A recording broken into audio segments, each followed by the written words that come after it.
La gencive fait partie de la muqueuse buccale. Elle fait partie en fait du parodonte superficiel de la dent.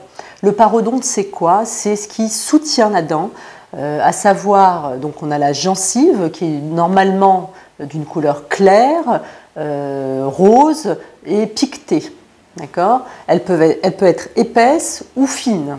Donc on a la gencive, après ça on retrouve ce qu'on appelle un ligament alvéolo-dentaire, hein, c'est ce qui fait le lien entre l'os et le sément de la dent, hein, la racine de la dent, et tout ça va soutenir, en fait, va maintenir la dent dans son alvéole.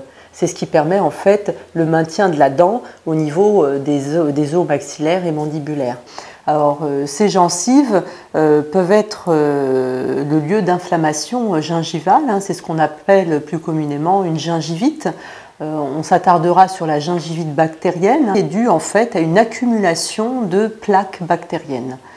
Associé à ça, on peut trouver d'autres manifestations pathologiques parodontales qui sont les parodontites chroniques. Le saignement provoqué ou spontané suite à un brossage inadapté, l'œdème, il peut avoir un gonflement des gencives, hein, donc ça peut être aussi une alerte. La douleur intervient souvent à un stade très avancé, hein, et on a aussi la mobilité, hein, on peut avoir une mobilité dentaire. Un saignement, même non récurrent, n'est jamais anodin. Hein. Donc dès le premier saignement des gencives, il faut aller consulter son chirurgien dentiste. Cela peut être le signe d'une pathologie dentaire ou parodontale, mais aussi le signe d'une pathologie plus grave, hein, et qui peut affecter la santé générale du patient.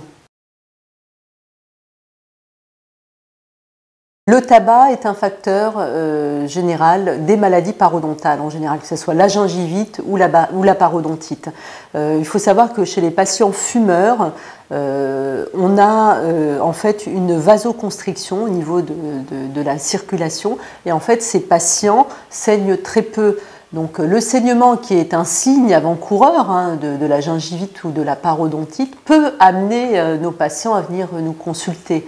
Chez ces patients-là, ce n'est pas vrai du tout en fait, hein. Le tabac masque en fait le saignement.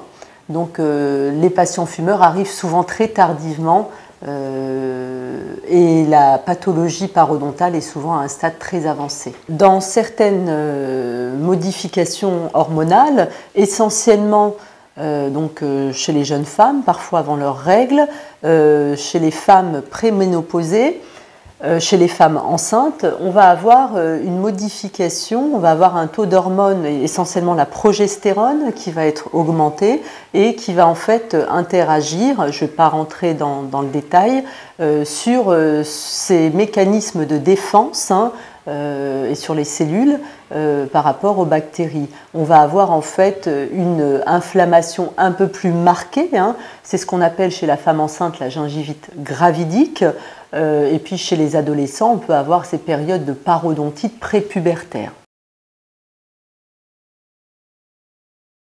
La gingivite est tout à fait réversible. Il faut aller d'une part consulter son chirurgien dentiste, hein, qui va tout simplement en fait éliminer le tartre et l'accumulation de plaques bactériennes, ce qui est la cause primaire de la gingivite bactérienne.